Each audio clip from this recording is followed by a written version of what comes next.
Thousands of Minnesotans who care for people with disability woke up on June 1st and could not get paid, not because that they committed fraud, but because a deadline passed. My guest today is DFL Co-Chair of the House Human Services Finance and Policy Committee, Rep Noor. Thank you for joining me. First of all, could we start? There's a deadline that on May 31st that passed. A lot of Minnesota providers were disenrolled. There's a lot of confusion in the air. How did we get here? Could you just give us the background, how we got here, and just explain things to us? Thank you for having me. And the key point that you mentioned, there were many things that have happened. And I think to start from the beginning, Minnesota was required, the state of Minnesota was required to revalidate 5,583 providers for revalidation by the Center for Medicare and Medicaid Services, which is the federal. This was part of the corrective action plan because of the inherent issues that were identified because of fraud and so many other things that we've been in the news cycle. So part of the corrective action plan, the 5,583 providers who provide high-risk service areas, that was the demand coming from the federal government, with the threat of withholding $2 billion from the state, which will have otherwise impacted 1.3 million Minnesotans who rely on Medicaid. Given that that was part of the plan required, and it needed to be completed by May 31, that was the deadline given to the state to do the revalidation. When that happened, I think there are several steps that took place. There was initial notification. There were several steps.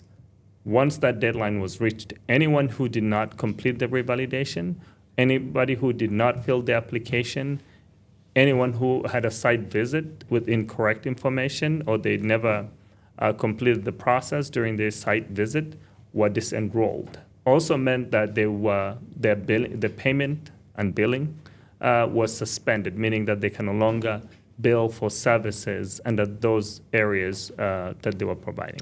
Revalidation usually takes, 2, 3, 5 years? And it took, DHS 5 months to do that?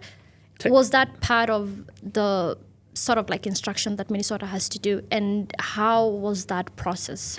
So basically, for any high risk, the revalidation is within 3 years. And for low or moderate risk is within 5 years. But this was unprecedented, as I noted.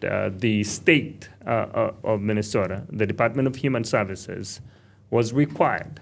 That was a mandated requirement that in order for us to be in compliance with the federal government, that revalidation had to be done within a short period of time, which was 5 months, essentially. But as of right now, after that subsequent action that we received under the state of Minnesota, every other state was given 2 years to do the same revalidation. So we started on a short period of time, and every other state was given 2 years to do the revalidation. So here we are on a tight deadline in a quick turnaround. Many individuals who rely on these services are right now at risk of losing those services. And quite frankly, the important part of the question is, what is going to happen to the recipient who are relying on these services, the individuals who have disabilities, the seniors who rely on these services, and children who rely on these services? What is going to happen to them because their providers have been disenrolled? And continuity of care is one of the most important component of this process. So what is going to happen to people who are most vulnerable in the community now that the people who are disenrolled are still appealing and they're still providing services? So what happens next? So to give you the numbers, as I noted, 5,583 providers were impacted by the revalidation. So 3,411 providers did not complete the revalidation process for various reasons, which I'm going to state shortly.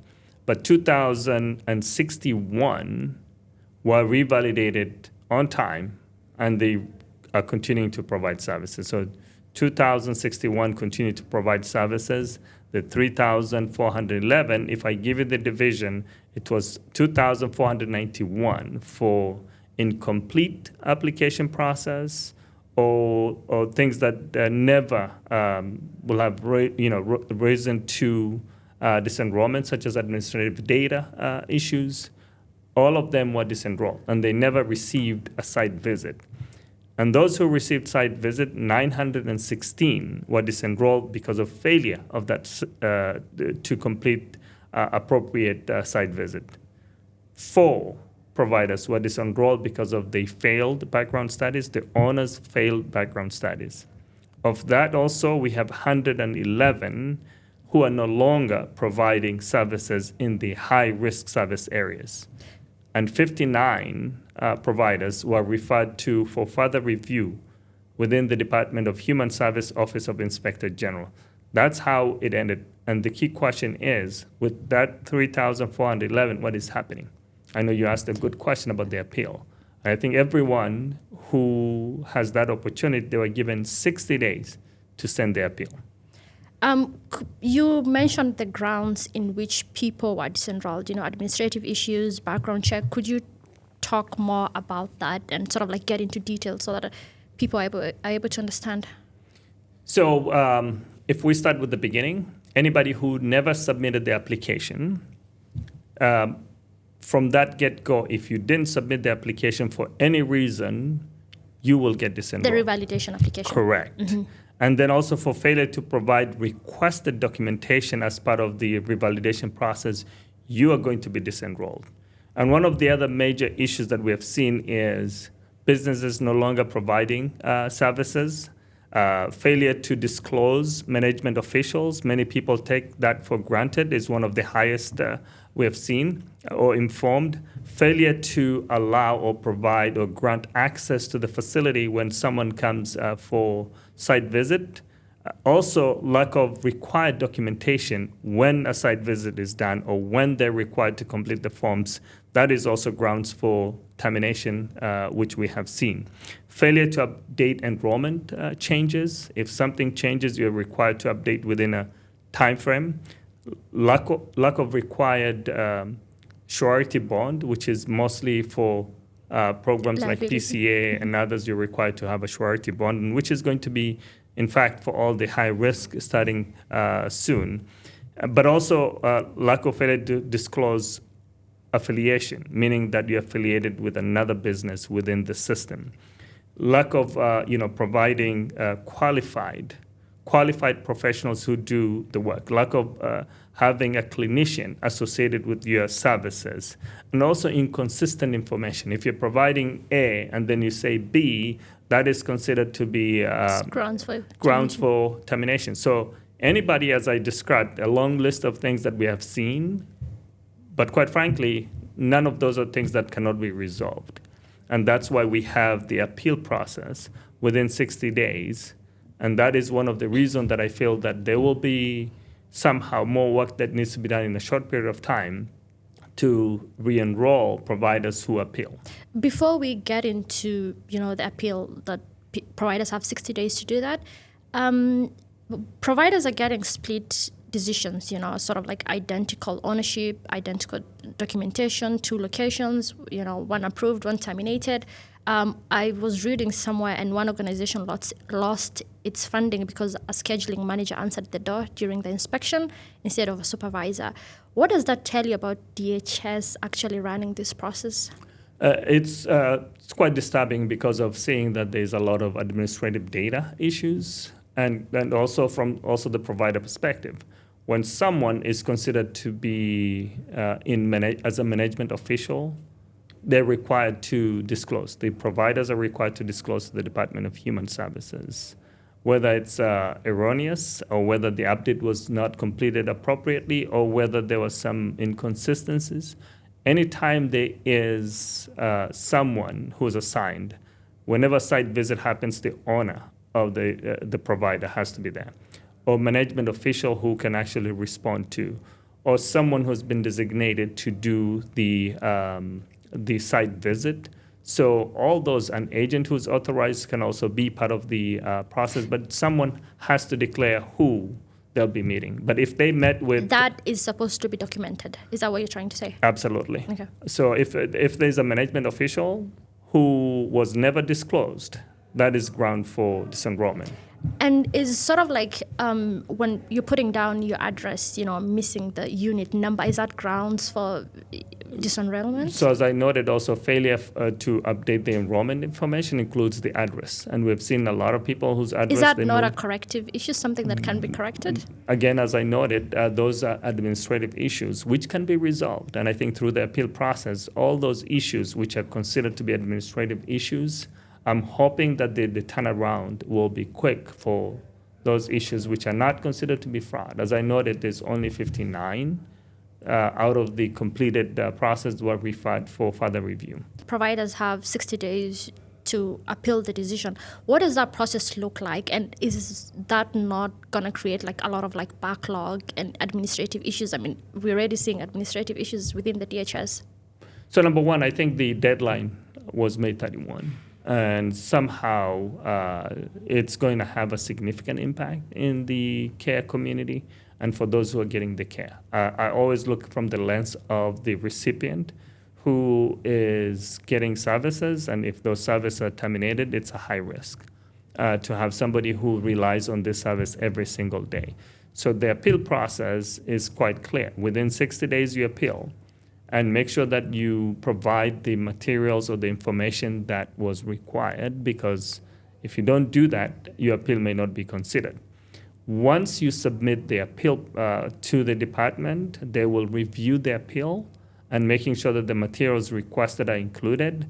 Then the commissioner or the department may consider the appeal, and that they will reopen the billing based on the information that you provided. So there are many steps that everybody has got to do. As I understand, the agency is working overtime to make sure that they can reinstate providers, basically based on the continuity of care. And bottom line is there are administrative issues, there are things that need to be resolved. Make sure that if there's any provider providing that service, you can complete the administrative appeal yourself, and you don't need to be paying, I've seen people who are taking advantage during this process. And I want to make sure that you understand there's a clear direction.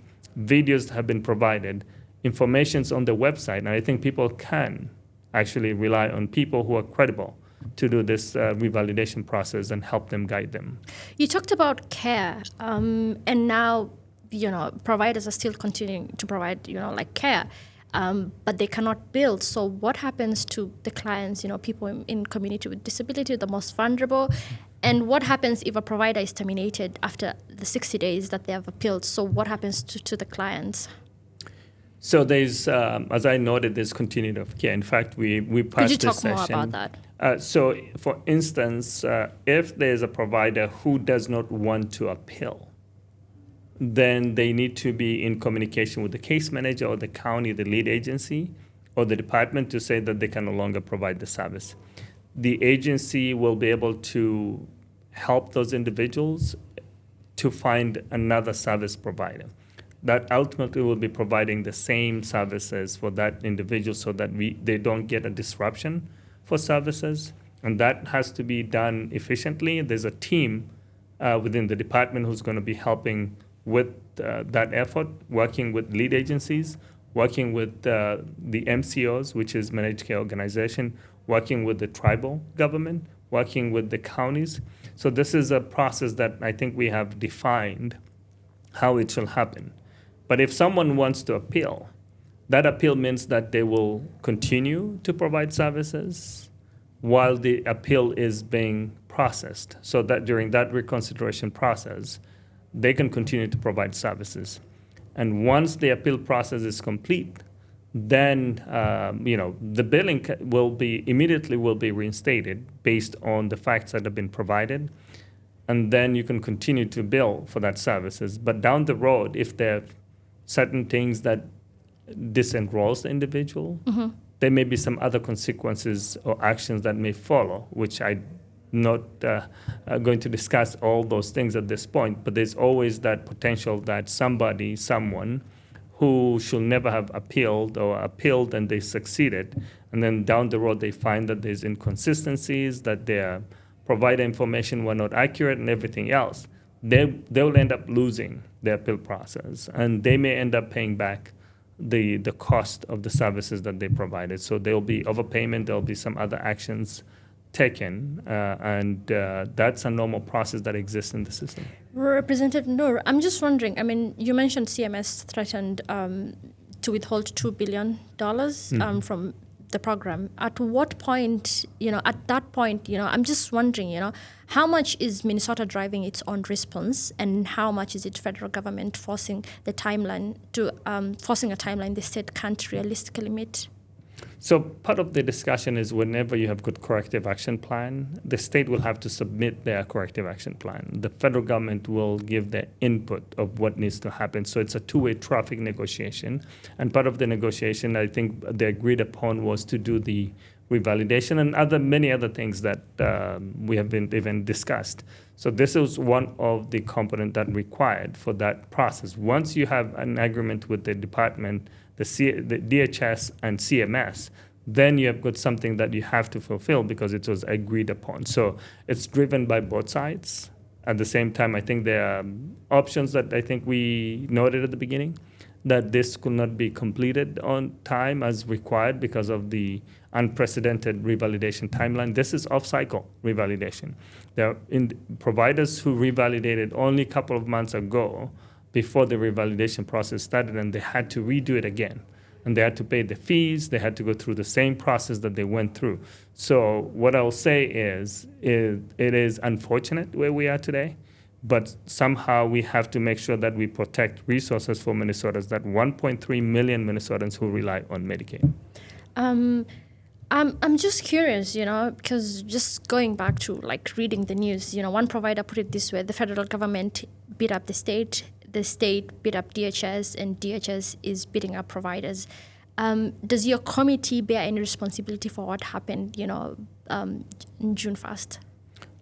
When I talk about the two-way system, there's an order that we got from the federal government to the state of Minnesota, which is the Department of Human Services. It's always, the agency works directly with CMS. We as legislators don't work directly with CMS. We draft legislation, we fund the programs, but when it comes to the administrative work, that is the executive branch, which is represented by the Department of Human Services.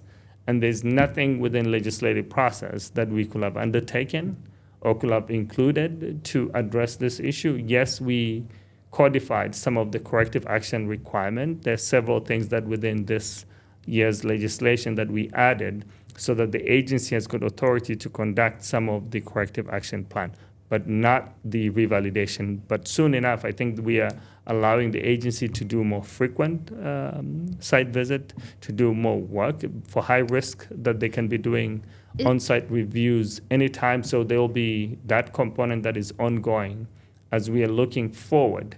But at this moment, I think this is something that was contributed by the federal government pushing the Department of Human Services to do things on a schedule that was impossible. Does the agency have the manpower to do all this intense work? It's a great question. The agency actually didn't have the manpower. They didn't have the resources needed to complete this. They had to go outside the agency to ask for other state employees to help them with this. Even as I speak with you, they're also continuing to do that work.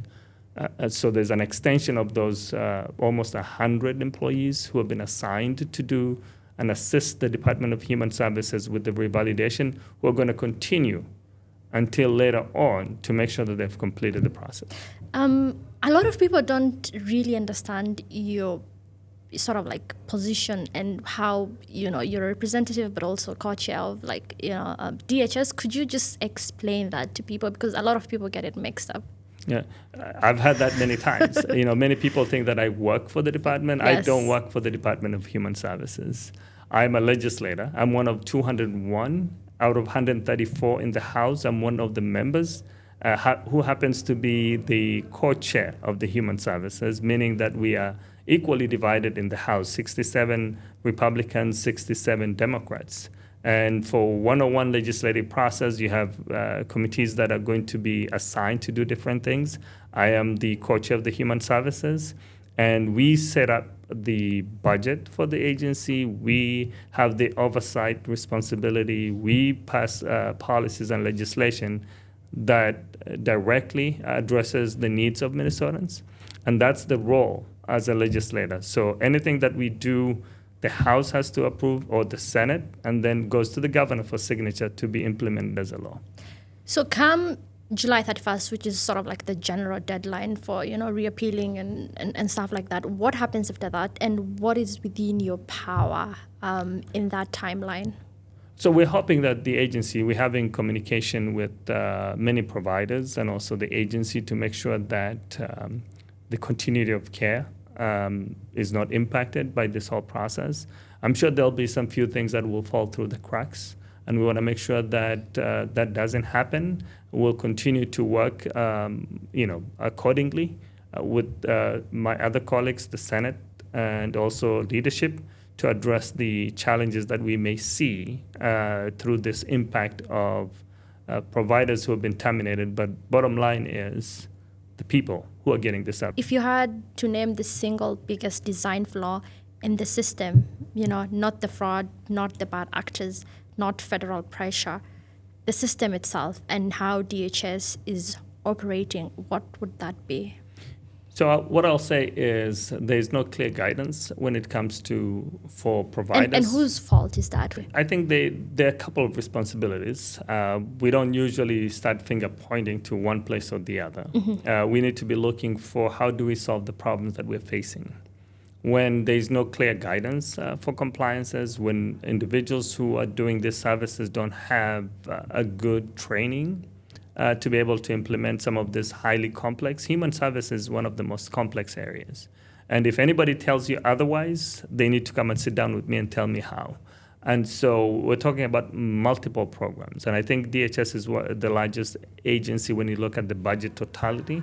And we just recently divided DHS into three: the Department of Human Services, the Department of Youth and Children, DCYF, and also we have the Direct Care and Treatment.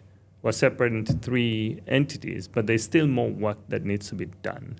And quite frankly, what I'll say is we need to be able to have a better relationship between the providers and the agency, but also with good guidance so people can understand what they're required to do. And I'll give you a good example. We just passed a significant legislation that addresses program integrity. How it's going to take the providers to really get to the details and also understand their responsibility, it's going to be hefty. If we don't provide as a state the guidance, if we don't provide the technical assistance, then there'll be some challenges throughout the process. So we've been doing that. In fact, this legislation, we added education for the recipients, training and compliance, and many other things that we funded through this year to make sure that there's a clear understanding of the services that is required to be provided. And part of the corrective action also required training for staff at DHS. So there's more training and understanding and education that needs to happen, and many individuals will benefit from that. Finally, before we wrap up, I'm just curious, what should providers, apart from like continuity of care, and appealing, what should they be looking forward to? I think many providers should appeal if they believe that the disenrollment was not accurate, and they should appeal right away. And many of them, I think they're being deceived by consultants and others who are taking advantage of them. Don't do that. Just look for basic help that you need to understand how to do the appeal, but do not delay the appeal, and make sure that the appeal was sent, because some people who are relying on other individuals may not even submit for them.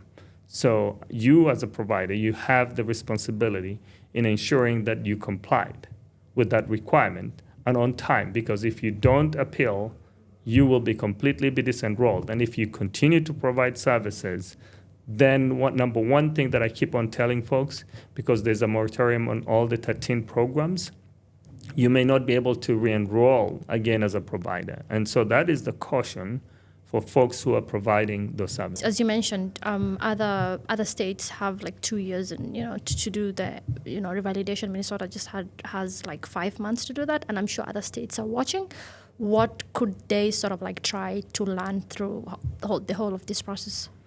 As I noted from the beginning, this was unprecedented, and I think there's a curve of learning throughout, not only for other states, but also for the state of Minnesota, in how we can do things better.